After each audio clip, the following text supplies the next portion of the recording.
Bonjour, on va discuter la deuxième ordonnance. Le cas, c'est une patiente de 13 ans qui a une maladie de Parkinson forme actinorhizique évoluant depuis 7 ans. Et depuis 6 mois, elle commence à se plaindre d'épisodes récurrents de déclin moteur qui surviennent 3 heures après la prise de L-Dopa, à type de ralentissement moteur global, avec une difficulté à se lever de la chaise et une marche à petits pas. À côté de cela, il y a une gêne motrice matinale qui est nette. Il n'y a pas de dyskinésie, pas de trouble cognitif. Pour ce qui est de l'effet de la L-Dopa, le début de cet effet apparaît 1 heure après la prise au cours de la journée et 30 minutes le matin. Le traitement qui est prescrit pour l'instant, c'est du Modopar 250, un demi-comprimé 4 fois par jour, un Mentadix 100 mg, un comprimé 2 fois par jour, 8h midi, et puis du Séroplex 10 mg, un comprimé par jour. Si on veut résumer, ce qu'a présent cette patiente, 73 ans, maladie de Parkinson actinorhizique depuis 7 ans, au stade de fluctuation motrice prévisible parce que c'est en rapport avec les prises médicamenteuses. Ces fluctuations qu'elle a, c'est une akinésie de fin de dose, ou bien le wearing-off ou le end-of dose, les anglo-saxons. Il y a une akinésie matinale, et puis il y a un retard d'efficacité qu'on appelle le delay on, probablement qui survient chez cette patiente pendant la journée, probablement en rapport avec l'alimentation. Alors pour la L-Dopa, elle a une dose journalière qui est de 400 mg par jour, répartie en 4 fois par jour. Quelles sont les options thérapeutiques? Du wearing-off. Il y a différentes actions qu'on peut entreprendre.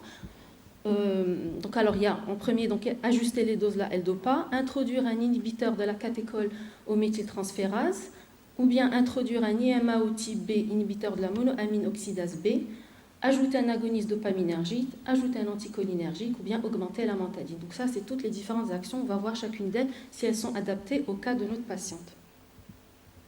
Alors pour la première action, ajuster les doses de la L-Dopa, oui. Alors pour traiter son wearing-off, elle prend, je vous rappelle, 400 mg répartis toutes les 4 heures avec une durée d'efficacité qui est de 3 heures. Donc on peut rapprocher les prises et donner une dose de un demi-comprimé toutes les 3 heures. Ça va faire une dose totale de 500 mg par jour. Donc c'est du Modopar simple. Alors pour ce qui est, il y a aussi les formes LP. C'est indiqué, mais là, dans les guidelines de la FNS, c'est indiqué, mais il n'y a pas de preuve suffisante. C'est un niveau de preuve de type C. Donc ce n'est pas toujours pris en compte. Alors pour ce qui est de l'akinésie matinale, on peut donner du Modopar forme dispersive 125. Pourquoi la forme dispersive? Parce qu'il y a une rapidité d'action par rapport à la forme simple, mais avec une durée d'action qui est moins longue que la forme simple. C'est pour ça que parfois, au besoin, on peut y associer une petite dose de L-Dopa. Donc j'ai mis ici un comprimé le matin au réveil, associé ou pas, selon l'évolution de la patiente, à une gélule de 62,5, en commençant bien sûr par les doses les plus faibles au tout début.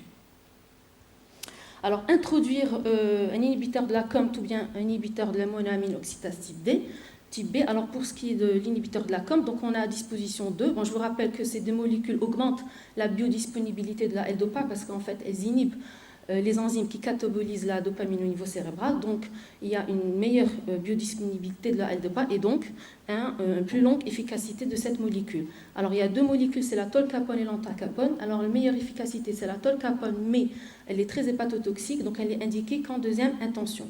Donc première intention c'est l'antacapone. Donc on peut donner soit l'antacapone seul ou bien associé à la L-Dopa. Alors si c'est seul, on va donner du Content 200 mg. C'est toujours le même dosage qui existe, donc un comprimé à prendre avec chaque prise de la L-Dopa, donc toutes les 4 heures, ou bien on va le donner d'emblée associé à la L-Dopa, donc sous la forme de la molécule, c'est le Stalevo, donc Levodopa, Carbidopa et Antacapone. Alors il existe différents dosages, donc ça va du 50, 75, 100, 125, 150 et 200. À titre d'exemple, le 50, quand on dit Stalevo 50, c'est-à-dire qu'il y a 50 mg de L-Dopa. Donc chez notre patiente, elle prend, je vous rappelle, 100 mg de L-Dopa par prise.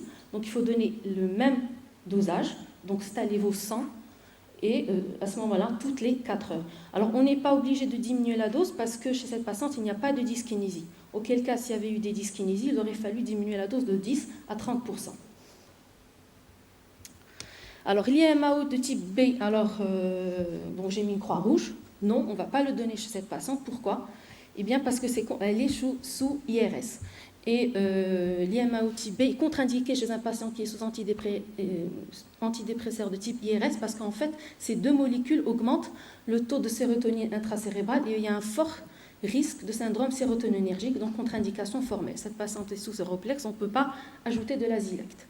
Et si on veut à la limite le donner, il faut arrêter l'antidépresseur au moins 7 jours avant d'envisager une introduction de la razégine. Alors, augmenter la mantadine, j'ai mis pas au début, la mantadine c'est un puissant médicament antidyskénétique, mais qui a aussi une action antiparkinsonienne, surtout sur la kinésie. Alors, ces effets secondaires sur le sujet âgé, donc c'est un peu confusionnel, hallucinatoire, mais chez cette patiente, elle en prend 200 mg par jour, elle le tolère correctement. On peut aller éventuellement, la dose maximale, c'est jusqu'à 300, voire 400 mg par jour, mais donc voilà, elle a 73 ans, j'ai mis pas en première intention, mais on peut l'envisager éventuellement plus tard. Alors, ajouter un agoniste dopaminergique, non, c'est un sujet âgé. Bon, vous connaissez les effets secondaires des agonistes dopaminergiques. Et ajouter un anticholinergique, la même chose pour les mêmes raisons, c'est sujet âgé, effets secondaires donc confusionnels, hallucinatoires, et puis en plus, ce n'est pas une forme tremblante qui est la seule indication, on va dire, des anticholinergiques. Donc, au total, mon ordonnance à moi, donc j'ai oublié de le dire, toujours vérifier les modalités de prise de la L-Dopa. Vous vous rappelez, cette patiente, elle a un delay on, surtout pendant la journée. Il y a une latence d'une heure pour qu'il y ait l'action de la L-Dopa. Donc probablement, il y a une mauvaise vidange gastrique. Il faut toujours vérifier si le patient prend bien les modalités de prise de L-Dopa, donc toujours une demi-heure avant un repas ou bien une heure après un repas. Vérifier qu'il y a donc... qu'il n'y a pas d'hyperacidité qui pourrait perturber donc l'absorption de la L-Dopa, donc voilà, qu'il n'y a pas de gastrique, qu'il n'y a pas de HP pylori.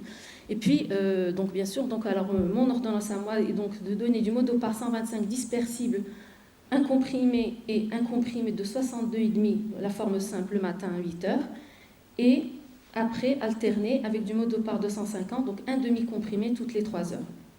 Ça fera une dose de L-Dopa totale de 550 mg jour. Ou bien, en fait, le 2 et le 3, ça se rejoint. Hein.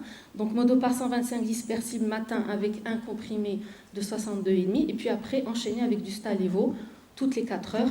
Ça fait une dose équivalente de L-Dopa journalière qui est moins de 450 mg jour. Et ça permet de faire une épargne dopaminergique. Bien sûr, maintenir le Séroplex, un comprimé jour, et le Mantadix, pour l'instant, à 2 comprimés. Voilà.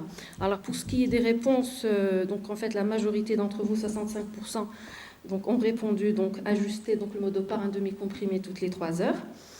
22% ont rajouté du Stalevo mais aux mauvaises doses. Donc soit 200 mg d'emblée, donc ça veut dire 800 mg jour. Donc on a doublé carrément la dose de L-Dopa journalière. Il faut y aller progressivement. Hein. Et puis, quelqu'un a répondu, on rajoute la Zilect, on rajoute l'agoniste, et puis il y a eu l'arrêt ou la diminution du Mantadix. Je pense qu'on ne peut pas faire 2 changements au niveau d'une ordonnance. Il faut toujours faire un seul changement pour voir, parce que voilà, donc il y a eu un arrêt de Mantadix et un rajout, on augmente les doses de L-Dopa. Il ne faut pas faire 2 choses dans une même ordonnance pour voir s'il y a eu une efficacité de cette augmentation de la L-Dopa. Voilà, je vous remercie.